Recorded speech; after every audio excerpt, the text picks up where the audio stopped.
Hello, and welcome to my podcast.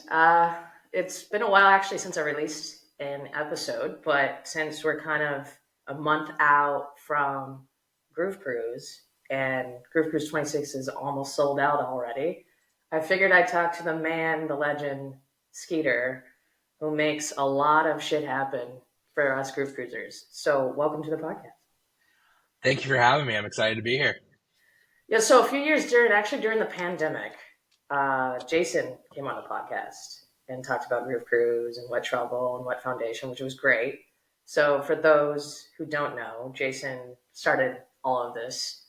So when you can check out that episode. But what I wanted to start with is kind of how you got involved, because I know the story, but maybe new listeners or new viewers may not, and kind of know how that how you got into this, and also how um, you love dance music like a lot of us. So how talking to agents and setting up, booking all of the artists and kind of understanding the vibes that GCFAM loves 22 years later.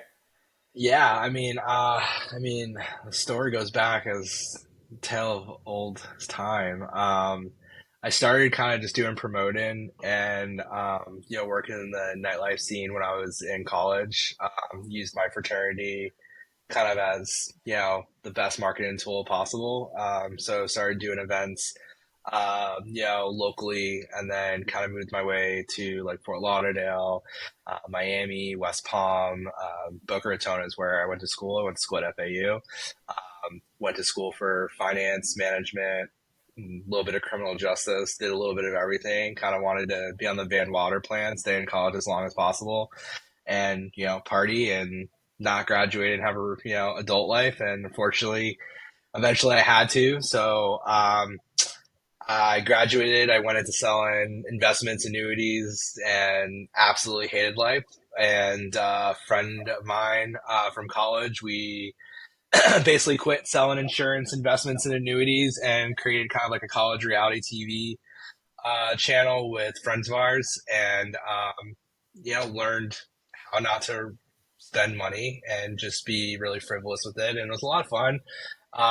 And but we got a lot out of it. I made a lot of music industry connections based on from my time promoting, and started kind of like hopping on, working like local shows, doing merch, running alcohol, doing all sorts of things just to kind of learn my ins and outs.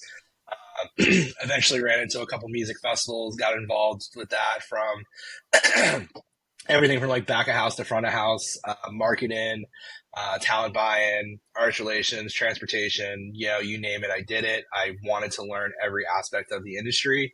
And eventually I, found my way to Groove Cruise. It was a happy accident. I was supposed to do another event. I caught food poisoning. I was in town and was like, "Hey, do you want to come on Groove Cruise?" And I'm like, "Sure." I kind of always wanted to go. It was a running joke. I showed Jason um, a Facebook group I created when I was in college, as soon as we turned 21, to go on Groove Cruise, and it never happened. And so it's kind of funny that several years later I ended up going on Groove Cruise as staff. So I worked in the artists. I did artist hospitality and artist relations. So I was working with the artists, and then kind of saw a need for some things that could have been more efficient, and kept bugging Jason. It's like, "Hey, Jason, I have some ideas. I think you should hire me. I think you should hire me. I think you should hire me." After 3 years, he hired me. So it was a lot of me just blowing up his phone, saying, "Hey, I got some ideas. I got some ideas." Lisa, who's our VP of event operations, I was, she was like, "I got to get you hired. I got to get you hired." And so she really pushed for it. So she's definitely the reason I'm here. And so I finally got hired. I was a joke. I was the janitor of the company. I did all the things that no one else wanted to do. I filled in all the holes. I did a little bit of marketing, a little bit of business development, a little bit of finance, a little bit of operations. Um, and still focused on optimizing and growing the talent side of it, is making things more efficient, growing the team, actually building an actual festival artist relations department. And I've been very thankful. I've had the same team for close to 6 or 7 years now. So actually, I'm celebrating my sixth anniversary with Whet Travel here in April. So I've had the same team for about 5 years now, which is awesome. Um, then COVID hit, which wasn't awesome. Unfortunately, being in the music industry and the travel industry, we had to kind of scale things back. And, unfortunately, we let the entire team go. Some of us stuck around, and it was like, Jason, I know the music industry. Like, we don't have anything going on there. I have nowhere else to go. Like, I'm in it. A few of us stayed on in a limited capacity. And it was like, let's hunker down. Let's figure out how we can kind of stay alive, and, let's keep pushing. One day this is going to end. And we obviously didn't think it was going to take years. We thought it would be months, but a lot of good came from it. I got to kind of really dig into, I feel like COVID was a blessing in disguise because I got to like really look back and peel the layers back of what Groove Cruise and, Wet Travel really were about and learn about the company truthfully, like in a non, it was like, wasn't, we weren't go, go, go mode. Being in the event business, like you're consistently go, go, go. Like I got off of Groove Cruise, a month ago, and I'm already working on 2026. I work on these events from a contract standpoint I'm already looking at 2027. You have to plan these things out so far in advance, and we're always in a go, go, go. So COVID was that time we got to kind of let off the gas a little bit and really like figure out what Groove Cruise, what Wet Travel, what the future held. We had different events that we cut ties with because they really weren't made in the values of what we wanted to do, weren't as fulfilling as we wanted to be. And, got us to really connect with our community again. And, we pivoted into online streaming, which I feel like we were arguably like one of the first to kind of really show what you could do with Twitch, creating the first, kind of virtual music festival. But because we're so small, like no one really knows that. But what I do know is because we were Twitch partners and we actually got put on the Twitch page and they told us about this because we were the first ones to actually be live for. I think we were live for 100 and I want to say it was like 108 hours or something crazy like that, 110 hours straight. And, Doc obviously was a big factor of that. He played 27 hours straight, which it Your was crazy because background is a beast. like people are ordering pizza and they're like, this isn't real. This isn't real. And I'm like, watch, like, let's send him pizza. And like, we would send it, like people were ordering him Domino's and Papa John's. And it's like 2 o'clock on Tuesday and he started Sunday. And we're just like, yo, what are you doing? Like, we want to kind of end this. And it was a few of us operating it and it was really live. It was a lot of work, but it was so much fun. It really kind of let me for the first time ever kind of get creative with the talent side of things. I was able to kind of introduce new genres to Groove Cruise, melodic bass being one of them. We sprinkled a little drum and bass in there, before it kind of exploded, and really kind of work with artists who weren't necessarily the biggest or had the biggest following, but like they had something, and they helped create that magic. And some of those artists are, massive now. I mean, we worked with Gem and Tori. It was like one of the first, online streaming that they did other than what they were doing with Ophelia, Nurko, Amity, Gene, obviously we had it a bunch of times. Marcus did a whole Cold Harbor takeover. So it was like really cool to have all these artists who most of them didn't even know who we were when they took a chance on us. But to have all these artists really give back to the community and kind of grow that. We had the virtual live streams, we had the virtual Zooms, we did themes. We really just tried to keep that Groove Cruise, magic alive and give that sense of hope to everyone that was needed. And, honestly, like if it wasn't for the GC fam and the community, I don't know what I would be doing right now because, we were very grateful. Like we didn't have a lot of refund requests. They really believed in Jason and us to make sure that we were going to come back stronger than ever.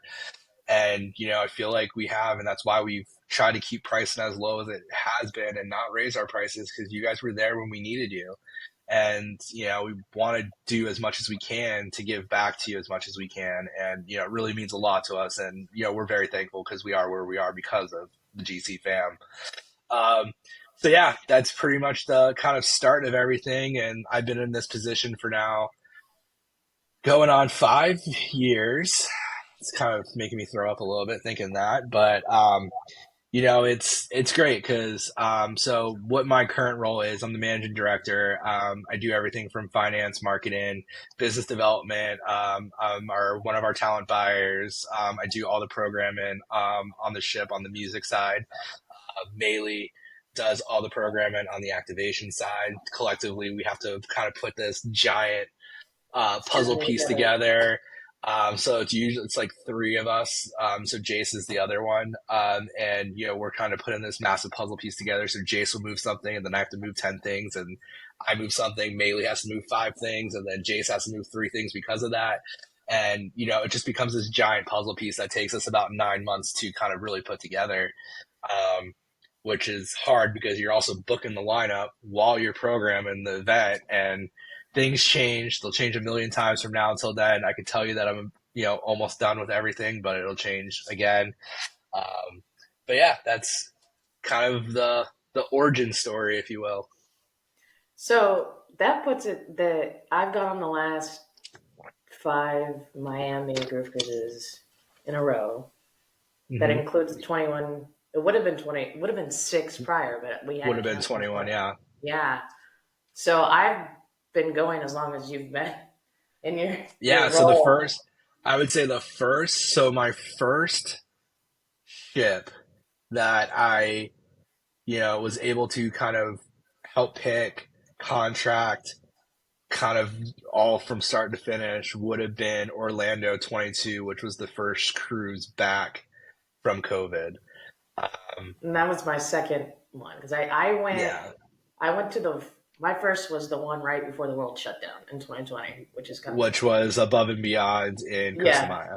Yeah. yeah. So I was able to. So that one I was just coming onto the brink of like I'd optimized our staffing. We were able to start introducing like that's the first time I had Jana, who was our first melodic bass artist. Other than we had Griffin in 2019, so we had been trying to have melodic for a while. It just never really captured what it was until we got to really try it during COVID. And that's why, like, when we came back for Orlando 22, I created Siren's Echo. And that's when we had Midas and Trivecta and Halion, Amity, Rico and Miela, who are now Years of War. And we continued that along the way with, we've had Set the Sky, Nurko. We just had Seven Lions. I know. So, we've continued growing it, and, we hope to continue growing it with, different genres of music. It's just, you don't know what you don't like until you actually try it. And I feel like with Groove Cruise, you're actually able to try it because it is 24 hours of music. Yeah. Like, there's genres playing throughout the day, and like, I've had people who are like, I'm never going to like melodic bass music. Like, why would you book this person? Like, I'm never going to listen to it. Now, they don't know I can see it, but they're the ones putting the melodic bass artists on their surveys. So it Yeah. is kind of funny to see that like full transition as like everyone back in 2022 who was like, oh my God, they suck. Like, why are you doing this? And now they're like, oh my God, we need more of it. Please, please, please. Well, I think that's a symptom of people not really knowing the difference between subgenres because it's gotten so siloed, and people kind of tend to go with the trends or their friends. Hmm. And but the cool thing about Groove Cruise, as opposed to any other festival I've been to, like EDC or whatever, is that you can explore on the cruise. Exactly. And the And thing is like you're encouraged to, and you're encouraged to like maybe you came with the group, but maybe they want to go to this artist or that artist. But what's great is that you can go explore and you'll find your friends. It's not like at EDC if exactly. you're at the Speedway and they're on the other end. Chances are you're not going to find them for a day.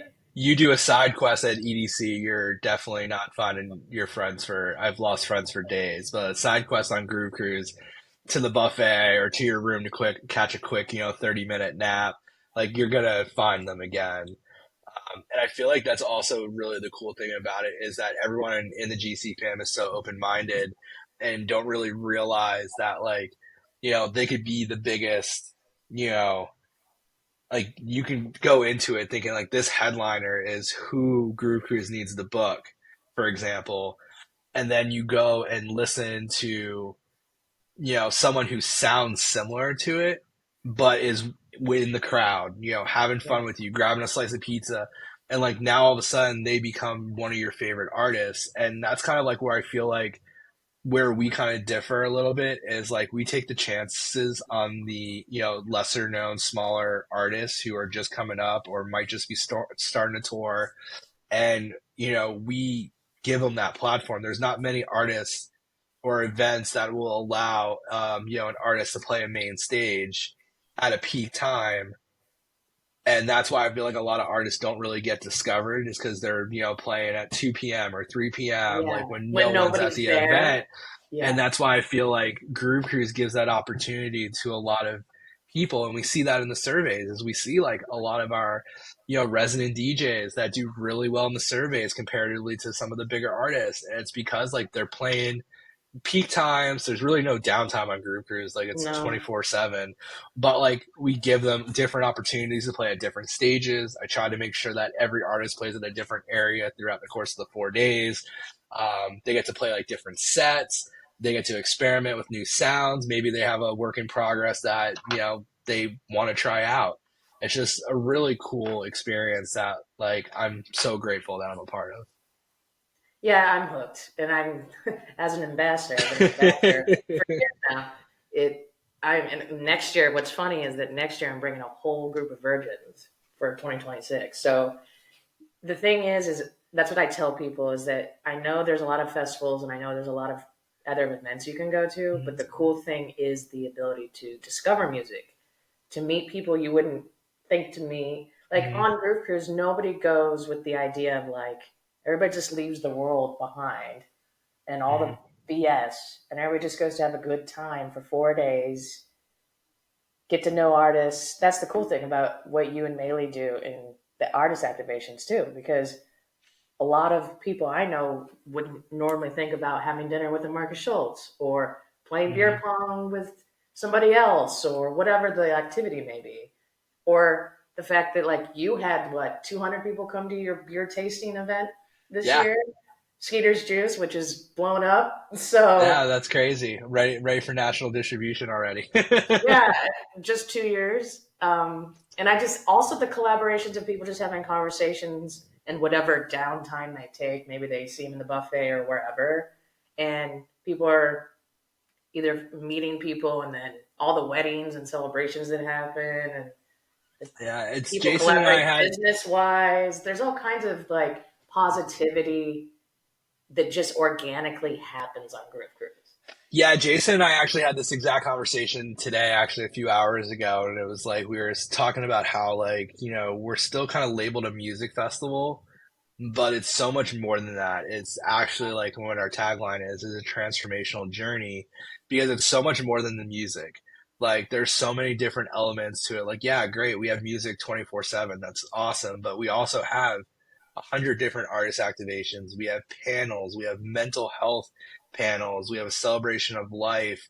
We have vendors. We have different kinds of coachings and teach-ins.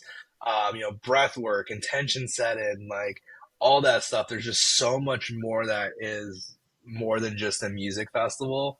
And that's, I think, why our community is just absolutely amazing because everyone comes with no, there's like no ill intentions. It's like they're all going in to experience this. And this is like something everyone looks forward to every single year.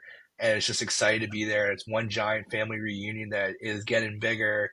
And, it's just so awesome, and honestly, like I love talking about it because it is just something that is unlike anything else until you experience it. Until you experience it, like our my our video director who led our video team this year, Justin, who has been a friend and associate of mine for the better part of 10, 11 years now. Um, he had kind of an idea of what this would be, and afterwards we just had a meeting about the after movie yesterday, and he was like, hey, I have a completely different direction for the after movie now. He's like, I just couldn't put into words what this event was like and going through everything and reliving it. I have a completely different idea for the after movies. Like, you just gotta trust me on it. And we talked about it for like another 30 minutes after that, and he got it, and it's like he experienced it. So going into it, you have an idea, but you don't know until you actually experience it. And that's why it's like it's awesome. I love it. Yeah, and I think what's cool is that, like this year, for instance, because of how things are, we like as I did BFM for 2026. So my friends that are coming that'll be virgins next year, they actually went ahead and because they saw some emails or I kind of urged them to kind of get a little sense of it, is they downloaded the app already and they were following all the updates online while we were on. And then since I had the internet package, I would keep them kind of in the loop. Yeah. And they were like, "Oh my god!" The more we hear about it, the more we're seeing the pop-ups, the activities, how you're doing, the more we're excited to finally go next year. And I Yeah, I feel think, like the side missions or the side quests are definitely where it's at. Like all the surprise back to backs, like all the different things that happen, and it's just yeah, and I think that's what it is too. And always like randomly meeting people, whether you're like on the way to the casino and then going to whatever sets. What's great is that I keep meeting people every year, and I've also done the roommate match program 3 years, and I just did it this last year. And I keep telling people that if you're worried about going solo, don't worry about it because in two Mhm. seconds you're going to have a whole new family. Not only will you have one of your best friends and your roommates, but you'll also like people will just invite you everywhere on the Yeah, ship. my first one, I only knew the previous marketing manager and a handful of the artists because I'd worked with them in the past. Um, so I knew like maybe 10 or 15 people on a ship of, I think that was my first one was on the Carnival Victor. I don't even know. It was a carnival. We went to Turks and Caicos. It was like Sam Felt, Borges, DeZeco and Torres when they were together. Completely different lineups from what we have now, but yeah, I knew absolutely no one, and I felt like I left that ship with at least 50 or 60 new friends, and it's continued like growing since. Um, and obviously now I'm a little bit more in front of the camera, whereas before I feel like I used to call myself the guy in the chair. So I have a lot more friends now, but it's definitely like super humbling to like get stopped and get told, hey, this is amazing, like great job, like all this stuff. Like I used to be able to walk around and not just go grab food and not be stopped. But it's cool because like all of us are, Melee was getting a lot of recognition. Um, and yeah, it means a lot to us because like we put our hearts and souls into it and we work on it for so long, and what takes us so long to put together is over in 4 days, and it's like kind of crazy to think. Yeah, I mean, I don't know. I don't know. Maybe it's just the time, but out of all the last five, the one last month felt like it flew by the fastest. So quick. I could not explain it. We've all had the same conversation. It did not feel like 4 days. It No. literally just went by so quick. And I don't know if it was because of the size of the ship and the moving and grooving and everything going on, or it was a, I don't know what it was, but it was I like mean, they were, time flies when you're having fun, right? yeah. And I usually say that every year, but I don't know. I came back, like, as we're, coming back into Miami that morning, as late as I tried to make it through Roger Sanchez's and Friends. Um, it was just like, how is it over already? Because it was just the vibes were just on point Yeah, the entire it, time, no matter where you were on that ship. it was definitely incredible, and I feel like we have a lot of fun stuff up our sleeve for 26. So I am excited to Yeah. not necessarily fast forward to that, but it is going to be really cool. So I do want to talk about because we are talking about GCFAM and being open minded and the growth. I know there's been for those that may tune in, watch this later, and you're in the Facebook groups and in the community, you may have saw a post from Skeeter recently Hmm. about a few bad apples. Now I don't want to bring the vibe down, but what I want to say is that if let's talk about the fact that GCFAM, no matter if we bring new people, we always want to kind of tell our new people, hey, this is kind of sacred, not to sound kind of like weird about it, but you know what I mean? Like the Right. vibes need to stay the vibes. People aren't about, people spend good money to go and they also want to have a good time with their friends and family and whoever they take with them. And not to name specific other events, but people have bad experiences elsewhere. So Hmm. how do you keep the fam the way it is? Because we talk about the transformational journey that it's become. Hmm. So So how you do have we, to, to go with the yeah, growth of the ships and the more bigger ships we keep getting on?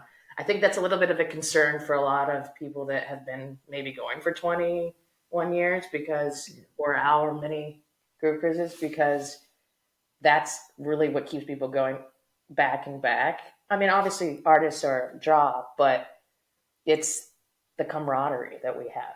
it's definitely the community because obviously we're about 93% sold out. And obviously, I don't know when this is going to come out, but we'll probably be sold out by then.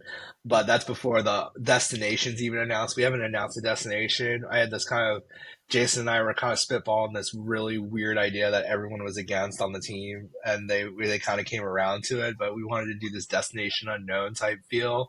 It was like, okay, like where are we going next? So we've been toying around with different kind of ways of doing that. So like, there's no destination, there's no lineup.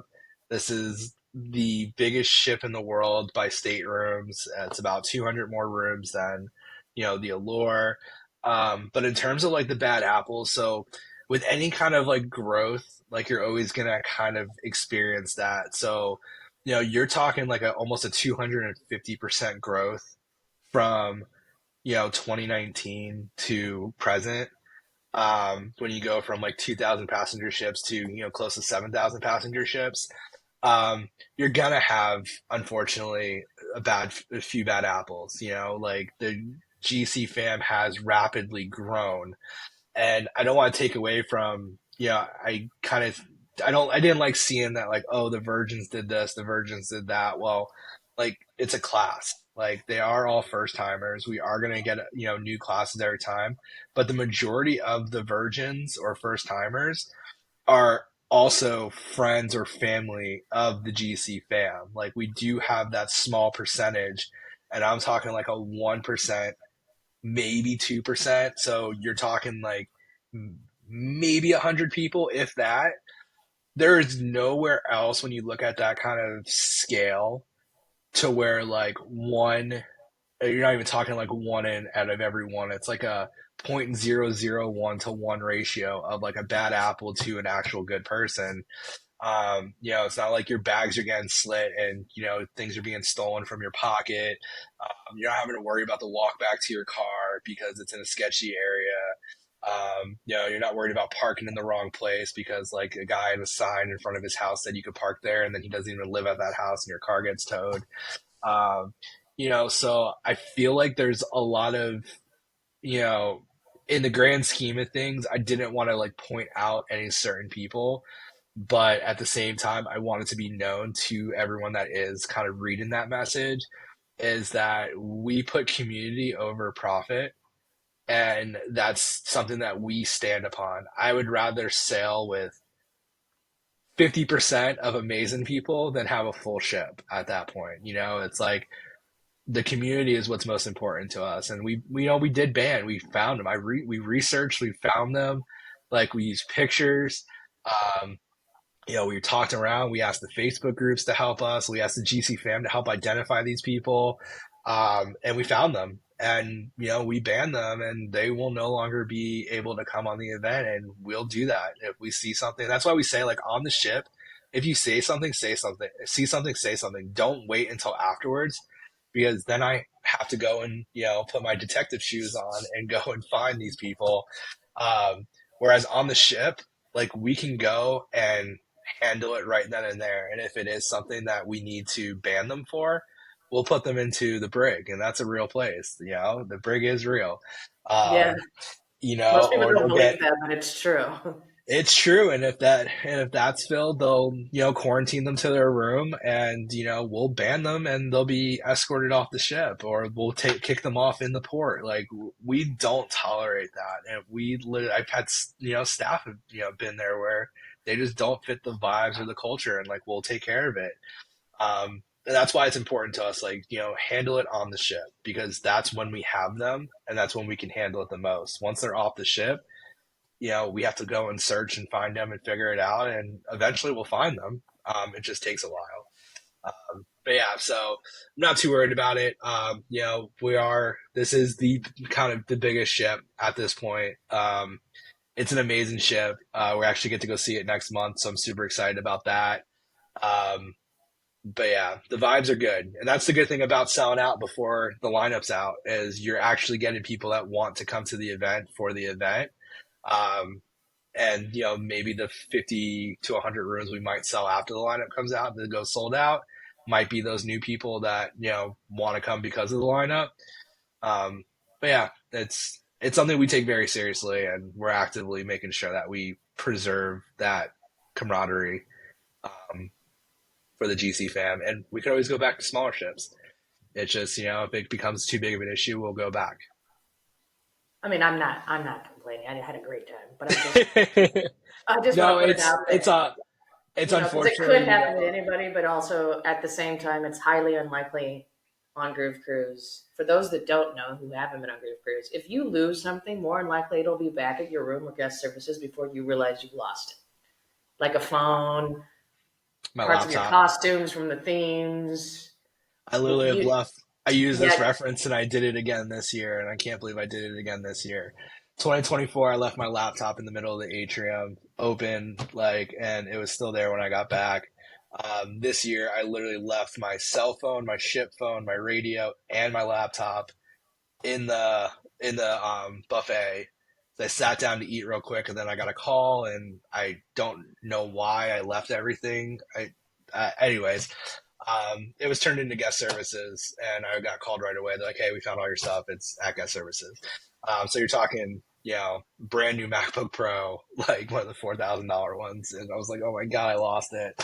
But yeah, we really do have a really good community, and I think that's what makes us so different. And on social media, obviously, it's always the 1% is always the loudest. And sometimes you have to look past those negative comments, but you got to celebrate the wins, and the wins are that for the size that we are, and for being a small independent company, which says a lot, with a very small team, there's only really 12 of us that are full time, and actually full time is like 9 of us.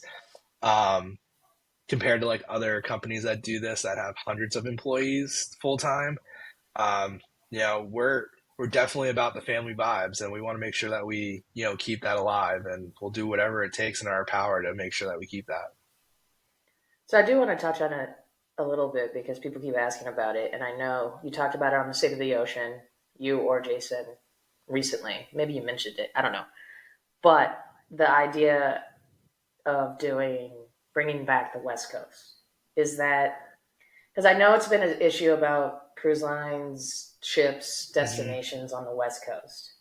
But for those that are wondering, because contrary to I'm sitting, I'm technically more of a West Coast person would be, but I typically go on Miami just because I like to. But just being in Arizona, so I'll go where I go. But there has been people, as an ambassador, people ask me, well, I would love to, Mm-hmm. go, but due to timing or whatever, it would be easier if I went out of California as opposed to went out of Florida. So talk about like the ability to have multiple in a year. I know, was it 2 years ago? There was you brought Cabo We back. did Orlando and Cabo right after Well, that was COVID. 3 years ago. So So yeah, we planned two full ship charters within like nine.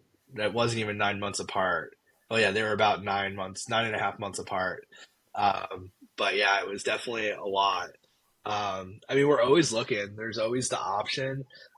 We've toyed with Alaska. We've toyed with the nice. West Coast. The only problem with the West Coast is you're very limited to where you can go with the time constraints. 3 day sailings, you can only go to like Catalina Island or Ensenada. 4 day sailings or Catalina, Ensenada, or like a very quick trip to Cabo. 5 days, you can do the overnight in Cabo. Or you can go into like Alaska, which is like a 5 or 6 day, kind of thing. And the challenge becomes multiple things. One is the time of year. You still are in kind of hurricane season. We joke around the Cabo not Cabo, which was Cabo 2018. We were literally in the middle of a hurricane and we had to cancel Cabo and go to Ensenada. So like you run that risk in the fall. But we're always looking. I mean, there's always options. It's also a much different kind of experience on the West Coast. Um, you know, I feel like Miami has just this kind of very niche kind of feel into it that hasn't been matched on the West Coast. Like the West Coast vibes are fun, but like it's just different. And everyone who's done multiple West Coasts and Miami's will tell you the same. I mean, we've looked at it in New York, we've looked at Texas, New Orleans. Like we're always looking. Um, it becomes down to ship availability, the size of the ship. The cost are the biggest thing for us is we want to make sure that's cost effective for the GCFAM. Um, and you know, time of year is also another big one. It's like you don't want to go with crappy weather. No one wants to be cold. West Coast in October is usually pretty cold at night. Um, but yeah, it's always an option. We're always looking. I've had like 3 or 4 different West Coast options in front of me at my desk. It just doesn't. Nothing's really kind of panned out or jumped out at us just yet. Cool. So, kind of looking forward to 2026. Like we talked about it already, it's basically sold out. So, if you haven't booked, you're probably going to end up on a wait list. But can we talk Probably. about the waitlisting situation? Because that's about to be upon us. And a lot of people get confused between which wait lists to get on, what's the likelihood they'll get a call, and all of that. So, I I kind of can want to talk tell a little you, bit on yeah. that before we wrap Yeah, up. the wait list, definitely pay to be on the wait list. Your money is secured. You do get fully refunded, or you actually will be able to book the next one before anyone. So the wait list does have its benefits to join the paid wait list. It's like $100 deposit, and it's fully refundable if you can't get on it. The likelihood, if you're on the wait list, is very, very slim. We've been very lucky the last few years to have very minimum cancellations, which kind of says a lot. We used to have a lot of cancellations. Things happen. Deaths in family, unplanned pregnancies. Maybe the group cruise before got a little too crazy, um, but you know. We have been very lucky with very minimum cancellations, but paid wait list is the way to go. 100%. I don't waste your time on the free wait list. 100%, you're not going to get on the ship. Knock on wood, obviously, but it's worth it's worth the investment because otherwise you basically get the jump. So the way that we do our bookings is you have BFM, which is our blind faith mafia, which means that you don't know anything. You don't know the dates, the ship, the did I say the dates? Yeah, date, ship, destination. You don't know any of that, and you get to book first. You are literally the first ones to be able to book. And then we go directly into our pre-sale, which would be you would automatically jump into that pre-sale slot, which means that you will get to book before we go into loyalty, which is that, and then it'll go into general on sale. So yeah, there's a lot of perks for doing it. So yeah, just either book now or get on the paid wait list if you unfortunately can't book. But yeah, either way, do it because once you do it, you'll understand why everyone joins BFM. Yeah. So, well, can you talk about how many, like, every year, is there like a different, has it been going up for people that wait to get on the ship, specifically maybe they're virgins for the year, and then they book by day 4 because they're having so much fun? Is that, We're about usually, I would say that close to, I want to forget the number this year. I want to say close to 65 or 70% of those who attended might even be higher than that. I might be misspeaking here. It might be between 70 and 80% of those who attended 25 either did BFM pre-booked, it might be actually higher than that. I don't know for sure, but it was a lot. I think pretty much almost every single person that attended 2025 either did BFM or pre-booked or booked on the ship. So I think we only had like 1,500 of those bags, and we had people asking for the bags afterwards because that's how many we sold on the ship. So Nice. yeah, Yeah. it's definitely a high retention rate. We probably have one of the highest retention rates. We also have one of the highest, um, NPSs, which is Net Promoter Score. And that's why I feel like the vibes are as immaculate as they are. Is that it's a lot of veterans who tell their friends to come on group cruise. I know I had a bunch of friends from college that went on this past one that had never been on group cruise before, and now they're hooked and they're bringing their friends and family. We have people bringing their kids on group cruise that were attending group cruise, 15 years ago, 20 years ago, and now they're bringing their kids on group cruise. Some people bring their grandparents on group cruise. Jason brings his parents on group cruise. So, I mean, it is truly a family affair. Yeah, it is. So awesome. So for before we wrap up, what is something that hasn't been revealed? And I don't mean destination, or I don't mean like artist. I'll wait till I wait. But what is something that you want to implement that you can, like for instance, you made the different stages. There's embark, Hmm. based on the genres. Is there going to be more of that type of feel coming 2026, 2027? For Or are we sure. sticking to the genres that everybody like house, techno, trance, and then adding bass and all that? Because So, it can get overwhelming the bigger we yeah, for get sure. and the more stages they are. So I found myself this year actually not exploring as much as I thought I was, just for the sake of the ship, the timing, the updates and the pop-ups. I never made it to a stage because there was a pop-up over here and all that. Yeah. So what are your thoughts on, like, is there going to be a limit to, or I mean, I don't want to say limit, but you know what I mean? Like, it can get As overwhelming. Well, it is Wednesday, so I'll use a Mean Girls reference. The limit does not exist. But That's it. no, so yeah, Embark and Abyss have been around as long as I think Guru Cruise has been around because it originally, those were Jason's two kind of trademark staples with the techno and house music and trance were kind of always that main driving factor for Groove Cruise. When we came up with Sirens Echo, it was called something else before, but unfortunately, someone else beat us to a name. Um, but so I kind of like Sirens Echo better, anyways.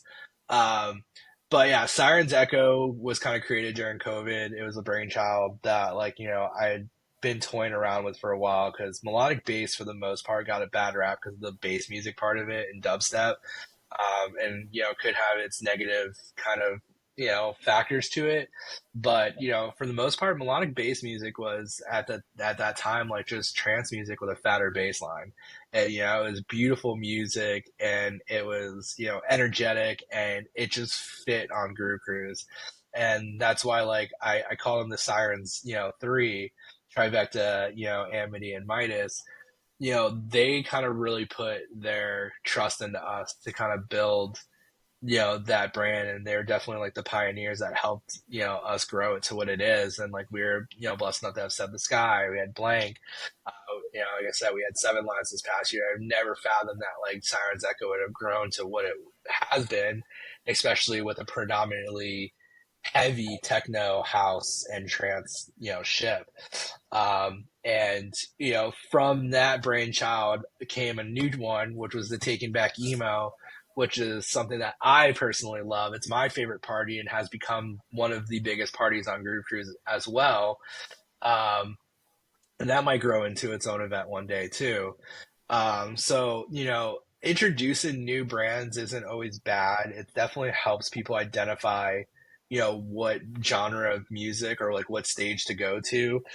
We introduced the Trench this year, which is, our drum and bass brand that is now flourishing. And we have some really good, You said not to. Well, You can say depend, depends when this comes out, but we have some really cool drum and bass artists for this year, and really excited about kind of really leaning into that. I've been wanting to book a few of them for a while, and it just makes sense now.